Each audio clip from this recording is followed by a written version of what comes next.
வெண்ணிலவே வெக்கம் ஏனம்மா உன்னிலவில் என் நினைவே சொர்க்கம் தானம்மா சின்ன மூக்குத்திப்பு வரும் முதல் சந்திப்பு அந்த பாலாற்றில் நீராடவா. என்னடா சாக்கடை துரைமுருகன், இதுதான் உன்னோட அரசியலா? என்னடா 15 வருஷம் கட்சி நடத்துகிறேங்கிறீங்க, நாங்கள் வந்து தமிழ் தேசியத்தை அப்படி தாங்கி பிடிச்சிருக்கோன்னு சொல்கிறீங்க, தமிழ்நாட்டு மக்களுக்கு நாங்கள் தான் அப்படின்னு சொல்கிறீங்க.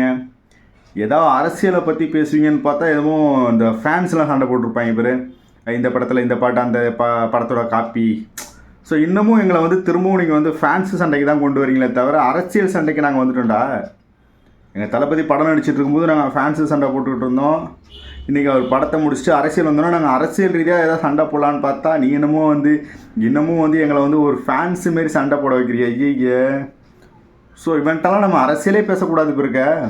இவன்ட்டையும் சரி இவங்க அண்ணன் சீமாட்டையும் சரி எல்லாம் என்னமோ வந்து எப்படி தற்கூரியாக இருக்காங்க.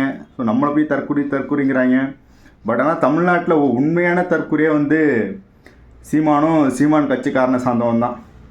என்ன அரசியல் ரீதியாக விமர்சனம் வச்சா நம்மளும் சரி ஓகே அரசியல் ரீதியாக ஒன்று விமர்சனத்துக்கு பதில் சொல்லுவோம், அப்படி இல்லையா அரசியலை வந்து நம்ம கற்றுக்க ட்ரை பண்ணுவோம்.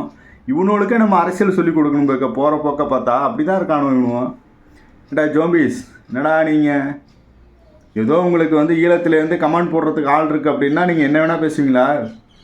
என்ன வேணால் வளருவீங்க, அதை திங்கிறதுக்கு என்ன வேணால் பேண்டு வைப்பீங்க, அதை திங்கிறதுக்கு ஒரு கூட்டம் இருக்குது. அப்படிங்கிற மாரி தான் இன்றைக்கி இந்த நாய் தமிழர் ஜோம்பிஸோட கதையாக இருக்குது. ஸோ பட் இருந்தாலும் இன்னும் வருங்காலத்தில் அரசியல் ரீதியாக விமர்சனம் பண்ணுங்கள், நாங்கள் அதை வரவேற்கிறோம். பட் ஆனால் இதுமாரி பாட்டு பாடுறது ஆட்டம் போடுறதெல்லாம் வந்து நாங்கள் விட்டுட்டு அரசியல் காலத்துக்கு வந்துட்டோம். ஏன்னா பேப்பரை பார்த்து படிக்கிறது வந்து எப்படி சொல்கிறது, இன்னும் மிகப்பெரிய தப்புலாம் கிடையாது. டேட்டாஸை கரெக்டாக பேசணும். உங்கள் அண்ணன் மாரி வாய்க்கு வந்ததை பேசணும் அப்படின்னா எங்களுக்கு தேவை பேப்பருக்கு கிடையாது.